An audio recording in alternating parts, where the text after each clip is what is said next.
This is the final word. T20 World Cup Daily, Day 10, bleeding into Day 11. Australia playing Sri Lanka in the late night spectacular at Perth Stadium. Jeff Lemon and Bharat Sundaresan with you because, Bharat, you're at the ground and Adam and I elected not to pay the $10,000 that it now costs to fly from Melbourne to Perth to watch one game of cricket. We decided that would be excessive. A little like Pat Cummins suggested, it might be excessive to go there to play one game, but they have once again gone there to play one game. The Daily is brought to you by CBUS Super, making your hard work pay off.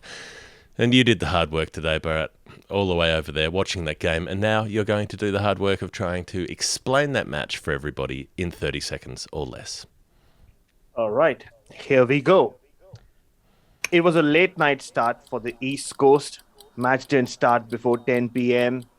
And the Australians started off looking a little ratty, looking a little sloppy. Sri Lanka took advantage, put runs on the board. And when it was Australia's turn, Aaron Finch struggled and struggled and struggled before Glenn Maxwell came out and bailed his former housemate out before Marcus Stoinis then came and turned into the Hulk and smashed Australia towards their first victory in this World Cup. I think that was 30 seconds. I think you've actually done it. Really? Yeah, Yes. remarkable. Yeah, you are refining your process, much like Marcus Stoinis used to be a slow starter, not a slow starter anymore. I mean, maybe we'll come to that bit in a minute, but I thought this was an absolute belter of a game of cricket. This, I mean, Sri Lanka, they've been hot and cold through the qualifying stages. They were hot. They were cold at the start of the Asia Cup, went on to win the whole bloody thing. They were really good when Australia went to visit Sri Lanka earlier in the year. My theory is Sri Lanka are the new Pakistan. Pakistan are actually a pretty consistent cricket team, or have been for the last 10 years, 10 or 12 years. And Sri Lanka are now the team that can do outrageous, wonderful things and can be absolutely dreadful and can do it one game after the other. This was fun. It was fun tonight. The Australian quicks, they got bashed around by Finn Allen the other night, but they each bowled really well at times during the power play. I mean, Josh Hazlewood's first over was terrific. He got hit a little bit after that. Pat Cummins picks up the wicket of Kusal Mendes in the second over of the game. And then Mitchell Starc, I'm still not used to seeing Mitchell Starc bowl first change, but coming on after 4 overs, he was still getting the ball to swing, and he was doing his classic swing it in to the right-hander and then angle it across. And they could not hit him. He bowled 2 overs for 6 runs. And they just couldn't find a way to score off him, and had to find a way to score off other players, but principally off Marcus Stoinis, and a little bit of Hazlewood in his second and third overs. But it was a fun, tense, fast bowling kind of start to the show. Yeah, and it was like the way cricket should be in Perth. Fast, bouncy pitch, and the ball had incredible carry in the early few overs when Hazelwood and Cummins were bowling. You could see Matthew Wade was collecting balls really high up, at times well over his head, well over his shoulder, and which is what we used to. And I bumped into Callum Ferguson, who's doing some commentary, and he said that this pitch is slightly different to what you find at the WACA. The WACA, apparently the ball used to just like jump on you. This is more spongy bounce, which is why you could see like even more elevation after the ball would land on a hard length. And it wasn't easy. And you're right, it was a much more interesting game than a lot of us expected it to be. We expected Australia to win, even though Sri Lanka came into this tournament acclimatized, having played those games in Geelong and having beaten Ireland. But you didn't know what kind of match it would be.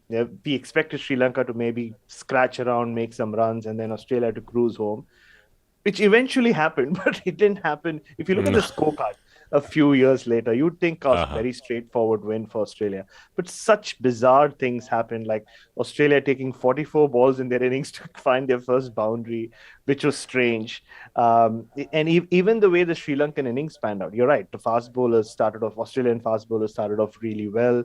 And there were the early wicket. And once when you're playing against a Sri Lankan team and you can get the opener out with the short ball in these conditions, you think that you kind of hadn't gotten into their head and you can use that short ball over and over again and get more wickets, which is what Australia tried. But I thought that partnership between Pathum Nisanka and Dhananjay De Silva was really impressive. And honestly, they played the middle overs as well as anyone has in this tournament. I bumped into Chris Silverwood just before his press conference after the game, and that's what I told him as well. Like, the number of twos that they picked up was super impressive, and that's what he said as well. Without the Hmm. power of a Stoinis or a Tim David, that's going to be their approach, and it worked out.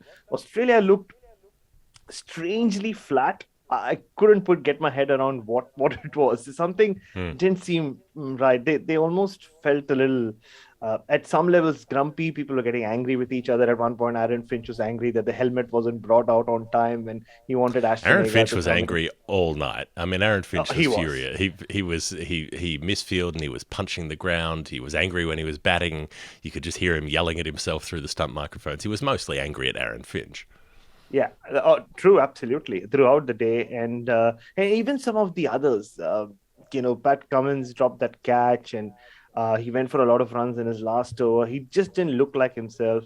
Hmm. Mitchell Stark started off really well. Um, a couple of times he got angry with Dhananjay De Silva for leaving his crease. A lot of people speculated online that that wasn't the case, but as it turns out, it was the case. I know there have been people who have cut out clips and shown that Dhananjay De Silva was within his crease. So again, it adds to the whole rattiness of this Australian team. So Hmm. whatever Stark saw, he felt that Dhananjay was leaving his crease too early, and he made it a point to just let him know that he wasn't happy. And then nothing came off it. Honestly, it Hmm. wasn't even like a warning. It was more like a just stay inside your crease or whatever he wanted to say to him.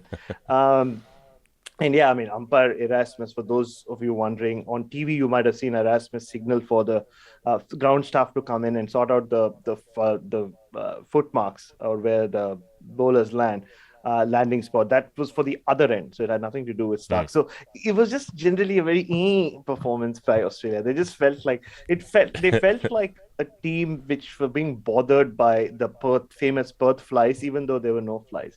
They just looked Right. very angsty with everything that was happening. It didn't help that Maybe Adam the Zampa. maybe they were bothered by having to win. Like by the pressure that they're Hmm. under. They pretty much they have to win every game really from here. If they lose to England, they could probably still scrape through. But if they lose to anyone else, they're in real trouble. Oh, very much so. And I think that net run rate thing, even though they said we weren't bothered about it, was definitely playing on their mind. And then to lose Adam Zampa overnight to COVID, and it's a tricky Hmm. one, right? At least till last year, someone gets COVID, that's it. It's there's no chance. Yeah. Here, Ashton Agar said later that he found out last evening that he's going to play. But even going into today, if he had felt a little better, Adam Zampa could have played.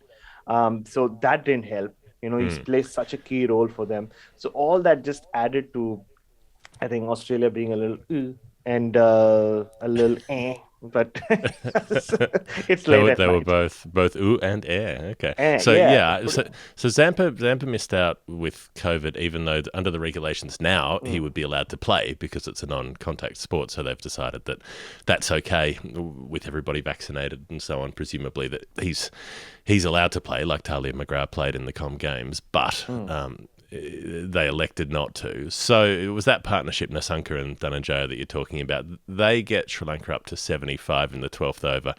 And then Dhananjaya hits one into the deep, gets caught off the bowling of Agar to give him a wicket, and there's a collapse that follows 5 for 45, I think it Mm. was. A few big mows to the deep, a ridiculous run out from Nisanka, who did get dropped by Cummins and then immediately just ran Yeah. himself out, hit the ball straight to point and ran. Mitchell Marsh was about 3 metres away at point and just lobbed it in. So, and then it looked like they were going to tank the innings, and then it was Asalanka doing a job again. 38 of 25 balls, and he gets a bit of help from Chamika Karunaratne, who likes to have a slog of the ball at 8. So they get up to 157, and you think, look, Australia should piss this in. Mm. This is the kind of total they should comfortably chase, particularly when Benura Fernando goes off the field with Yeah. a hamstring injury after bowling the first 5 balls of the innings. Can't even finish his first over. And it's not like a big, owie kind of one. He just has a bit of a grimace and touches the hamstring and walks off. So you think they're in strife, right? And then things just turn around completely. Karunaratne and Lahiru Kumara come in and just bowl like demons. Like they just steam in and they bash the ball into the pitch and they get bounce and they pitch it up here and there and they get seam movement and they get swing. And Finch and Warner cannot hit the ball. Like they got 15 runs off the bat in the first 4 overs and they were all off the edge.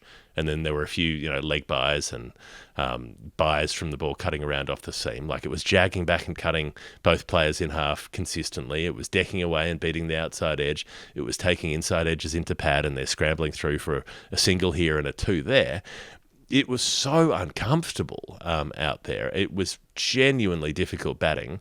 And they get through those first 4 overs. Then the spinner comes on, Tikshana, and Warner hits him straight to cover. And suddenly you're thinking, well, hang on. I mean, Sri Lanka could pull the rug out from under Australia here. Oh, very much so. The one wicket I kept telling everyone around me that Sri Lanka needed was Warner early, because then the question was, like we discussed after the last Australia game, who's the glue batter in that side? Who's going to play the Steve Smith role and or the Virat Kohli role and just hang in there to take them home? As it turned out, it was Aaron Finch in a very unique, strange fashion. He was the glue player. Like, he held the innings together, even if at times he didn't look like he could hold his own bat together. Inadvertently, perhaps, he sort of held it together by accident. I mean, he let a charmed life out there, got dropped a couple of times, did not hit one out of the middle all night, was pretty much running on singles. He ended up with 31 from 42 balls and batted through the innings.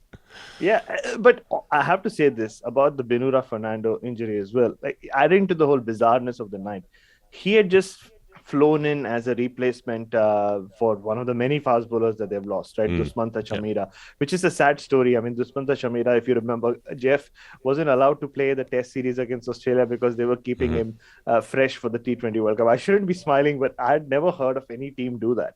And then for him to break down in that second game and just walk away, just says how badly affected Sri Lanka have been in this World Cup. But Binura Fernando, like you said, it wasn't like an obvious injury. He bowled his 5th ball and then he just started walking off. He almost looked like someone who just, flown somewhere for a day trip or a couple of day trips, that has this very light check-in baggage that he needs to pick up from the carousel and just walk off. He had that expression and he had that walk. He was just, he already has booked the cab, pre-booked, so it's waiting for him outside. Everything is sorted. So it didn't look like a fast bowler who's injured and grimacing and walking off. That's what he looked like. He looked like someone on a business trip. And then, Dhananjay De Silva has to finish that over like he seems to do. I think I've seen Dhananjay De Silva finish more overs for injured fast bowlers than any bowler in history across all formats. But you're right, Lahiru Kumara bowled as quick and had as much of an impact as Stark, Hazelwood or Cummins. He was bowling serious pace, and he arguably is consistently the fastest bowler Sri Lanka have had, maybe ever, but definitely in recent years. And he was getting the ball to really bounce, and it was like Test match cricket at the WACA, the way it used to be. And Tikshana started beautifully in the first 2 overs, and Australia weren't going anywhere. Like I said, 44 balls for the first boundary, which was Mitchell Marsh hit a 4 and then a 6, and then he got dropped. Then you thought maybe it's a Mitchell Marsh kind of day, and then he got dropped. He got dropped before he hit those boundaries because he gets dropped in the Dhananjaya over, and up until this point he has only played with his thigh pad. He hasn't hit one with the bat. Can't hit the quicks. Gets dropped off Dhananjaya, lumps a couple, the 4 and the 6, off one into Hasaranga, and then gets caught off the next Dhananjaya over. So he's out for 17 off 17, hasn't really helped the run rate. And, I mean, they're in some strife at this point. They're 60 for 2. They're in the 9th over, so they're getting close to the halfway point. They're nowhere near halfway through the runs. And then in walks Glenn Maxwell, faces a couple of balls from Dhananjaya, hits one of them for 4, gets on strike in the Hasaranga over and goes, two 6s, 2 4s in the over, ends up. Yeah. By the end of the over, he faces 5 balls of it. He's got 22 off 6 balls. Yeah. And suddenly, I mean, that's changed the complexion of the match again. You know, you think, well, he's broken the back of it in the space of an over, essentially. And this, it was smart captaincy, right? Because, I mean, teams know that Glenn Maxwell against short, Hmm. fast bowling can't score as quickly. I mean, he's devastating against spin, and that's his that's his KPI almost as Yeah. a batter in the middle overs of T20s when so many players get tied down by spin. Maxwell can come in and hit spin like that. So smart move from Dustin Shanaka to bring Kumara back, and he says just bowl as fast as you can at the body, bashes him in the gloves, and then that horrible blow that hit him in the side of the neck. Yeah, and for a second it was scary. Just the way Glenn Maxwell reacted. He turned his head and chucked his helmet away, and especially when Kusal Mendes, the wicketkeeper, ran up to him, and he got to him before Finch could. And Kusal Mendes immediately started, asking for the physio and the doctor, and Aaron Finch did that as well. So, and from where we were sitting, we couldn't, like his back was turned to us. So I wasn't sure whether there was blood, or you couldn't make out which part of his face had been hit, and because they weren't Mm. showing it on camera on the big screen, I don't know whether they were showing it on TV. So there was a lot of question marks about what was happening. So you thought it was much more serious. Thankfully, it wasn't. The physio came out and checked him and all that, and he was fine. But he was clearly rattled, as you would be. Back to back blows, and a blow like that again goes to show how quick Kumara was bowling and how much Sri Lanka missed Binura Fernando, like who just picked up his luggage, got into the cab, and went off to his Ibis hotel. I'm going to say. So Straightforward, just does the job. Nothing fancy, just nothing fancy. Yeah, I know. It's just he's gonna just go in there to get a good night's sleep. mm, And at that point, yeah, Maxwell gets rattled. Then Chamika Karunaratne, my star boy, as you know, bowls this slow ball which just sticks into the pitch, and Maxwell plays a shot. And there was something ridiculous about that as well, right? The previous ball, the only reason Glenn Maxwell was on strike is the previous ball, Aaron Finch, in his many attempts to break free and maybe even try to get out, hits one up in the air. The substitute fielder drops the catch. It was tough catch, all right. Ashin Bandara. As a result, Glenn Maxwell gets on strike. Chamika Karunaratne bowls this slower ball, and Glenn Maxwell gets hold of it. But mm, there is the same fielder, Ashin Bandara, again on the boundary, takes a brilliant catch, one of those balanced catches, like that's over his hmm head and just about keeps himself Yep. within the ropes. And Maxwell's gone. Karunaratne is celebrating like he's just knocked his middle stump out of the ground. It was quite a Yeah. celebration. He was Wow. pointing at It was a hell of a shot. I mean, he got every piece of it. He hits this flat, 75 odd meter ball out to deep mid wicket, and you've got Bandara hovering on the boundary rope. I mean, I said in my match report it was like he was on point, like a ballerina. He was literally on his toes because yeah, his heels were hovering over the boundary rope, and he knew yeah. that if he put his foot back, like Trent It's Bolt in the World Cup yeah. final, he'd step on the rope and concede six. And he somehow held the pose. He stood up there on his toes for long enough that he could get his balance and step away from the rope. It was an extraordinary bit of balance and poise, especially from someone who's dropped the catch the previous ball. Yeah, I think that's the point. It was one of the greatest recoveries ever in cricket, like, to have dropped a catch like that, which he would have backed himself to take, and then to pull it off the next ball. Like, people talk about, oh, putting the mistake to the back of your mind, but that's like the best example you'll ever find, especially on the field when it comes to catching.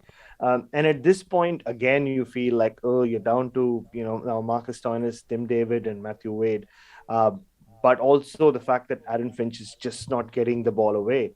So where do Australia go? Yes, Glenn Maxwell has given them some sort of fillip, because at that point they needed over 10 and over when Maxwell walked in. At least now it's down to eight-ish, or closer to nine. And then Marcus Stoinis happens. Like, he just turns into the Hulk, Mm, and plays like an extraordinary innings. I mean, when you mm, think about it, the fastest 50 for Australia in any format. Uh, I think because of the almost the weirdly understated feel of this match, and the crowd, like, I think it played Optus Stadium, as you know, is a massive stadium. It's like it looks even bigger than it is, and because there was so many empty seats, for a home World Cup match for Australia, which kind of strange. It could be a variety of reasons. 7 p.m. start, weekday. I don't know what the reasons were. It just looked a little flat, like because of the crowd. So it might the essence of that innings might get lost because of that, Mm, or even the importance. But it was just a breathtaking assault, which lasted literally just 2 overs.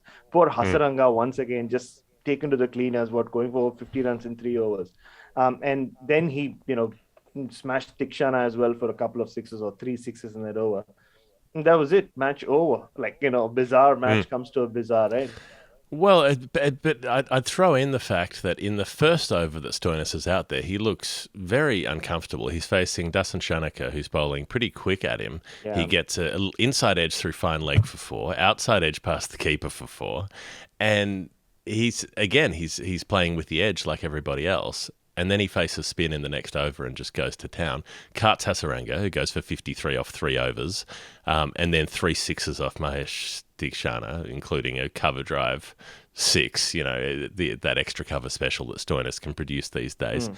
And then that's pretty much it. Kumara comes back for a go, but he bowls a slower ball and Stoinis pummels that for six. 53 off 17 balls, hits that last six and ends up with 59 off 18. Wins the game in a canter. They do it in 16.3 overs, which means the net run rate's vastly improved.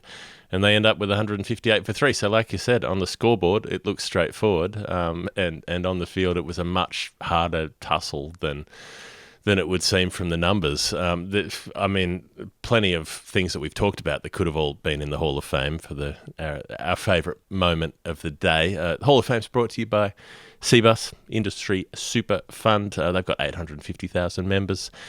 They look after a lot of people in their retirements. So, past performance, not a reliable indicator of future performance. But go and have a look at CBUS and see what they can do for you. I think just that whole passage of play with Glenn Maxwell, and it's maybe not surprising that I would say that, but that's my Hall of Fame. To come out, to hit 22 off six, and then to cop that fastball barrage, and to have to find a way to negotiate it and play it, and then to recompose himself, and then to play an absolutely brilliant shot that is six on most grounds in the world. Like, you don't find a lot of 75-metre boundaries in smaller grounds in other places, and then to fall to such a wonderfully and bizarrely athletic piece of fielding.